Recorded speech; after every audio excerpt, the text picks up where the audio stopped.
Hey movie fans! So lately I've been wanting to do more movie reviews for you guys, but given that it's kind of a movie dry season right now, kind of between a rock and a hard place. So instead of doing current run movies, I decided to go in the Wayback Machine and go more with childhood favorites or nostalgic movies from your past. I let you guys vote in various social media outlets, and you gave me resounding feedback, which I'll absolutely be using for future videos. The very first winner, however, for these classic movies was Fox and the Hound, which actually surprised me. A lot of you voiced your opinion and wanted to see this movie. I'm not gonna lie, I actually had to go back and watch it because it's been numerous years since I've actually seen it. What did I think having rewatched it earlier today? Not bad, not bad. Fox and the Hound is essentially about a fox and a hound. Spoiler alert, I guess.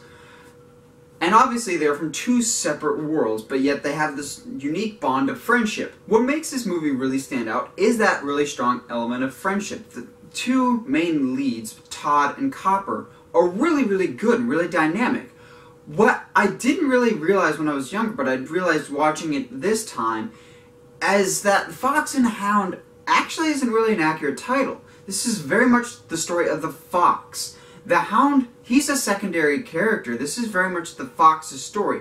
Yes, they have great scenes together, but watch it again. They don't have that many scenes together. This is very much Fox's story. We get some scenes with the Hound by himself, but I really would have just named it something else. I know it's based off a book, so that's probably why they named it what it is, but it is more of Fox's journey than Fox with Hound. I also noticed watching it this time that it very much felt like a Winnie the Pooh.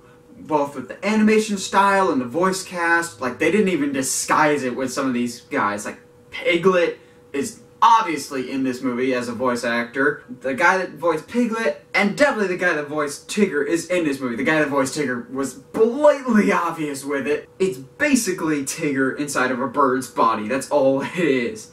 But the animation style very much made me feel like I was watching a Winnie the Pooh story with the way it was drawn and the way the characters interact. Plus, not to generalize, but it's an animal movie based on a book that was already written, so it kind of seems very similar in that regard. Speaking of the voice acting in this movie, guess who plays the shotgun-wielding Amos, the psychotic kind of antagonist of the movie? I guess you can call him that, because there's really no defined bad guy except for the bear at the end. Amos is actually voiced by Grandpa Joe from the original Willy Wonka and the Chocolate Factory.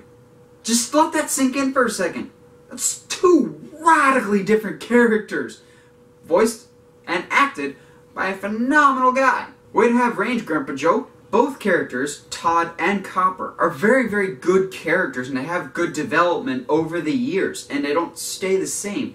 They grow as characters, and they grow in their relationship with each other.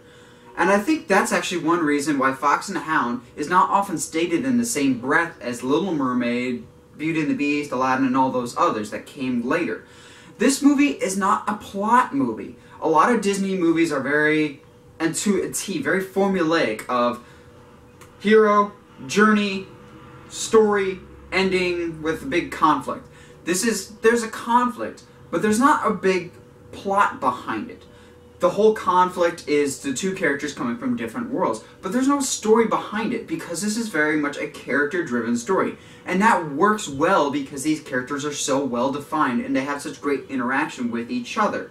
Now, I could just be nitpicking, but this movie really does deserve to be in that category of excellent Disney movies. So why isn't it? The number one reason in my mind why it's not considered one of the best Disney movies of all time, even though it probably frankly should be, is the timing. This movie came out in the 1980s, kind of when Disney was having a dry spell. They kind of had some flops, if you really want to go there, with especially Black Cauldron, but they kind of didn't know where they were going with their animation department.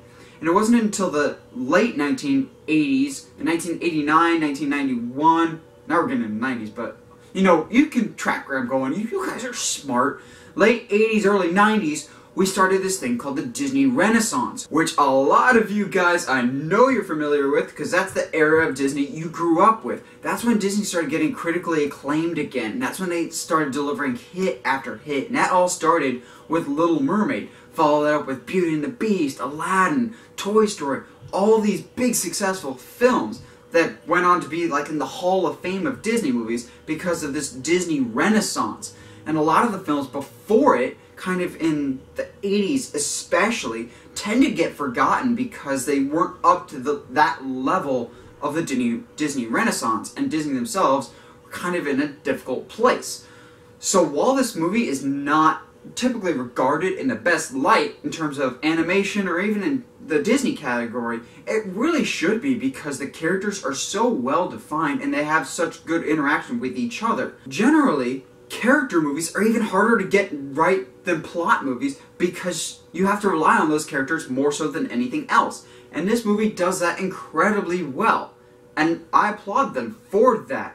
Yeah, there's not as much action. And that's okay. That's not what this movie is about. This movie is about a friendship between two characters that really should not actually have a friendship. It's essentially just about two characters who really should not get along, but because of this, that, and the other thing, they become friends, and they have a great friendship despite the worlds that separate them. And that's a great universal theme. And I think that's why this movie has lasted for so long, and I kind of think that's why you guys picked it. Why it resonates with you guys, and why it resonates with me as a moviegoer. What did you guys think? Why do you like Fox and the Hound? Do you like it? Do you not? What other classic movies from your childhood would you like to see me review? Let me know in the comments below. And as always, if you like what you see, subscribe to the channel, or find me on Facebook at MovieGuy17, or on Twitter at NMovieGuy17. Stay sharp, movie guys and gals.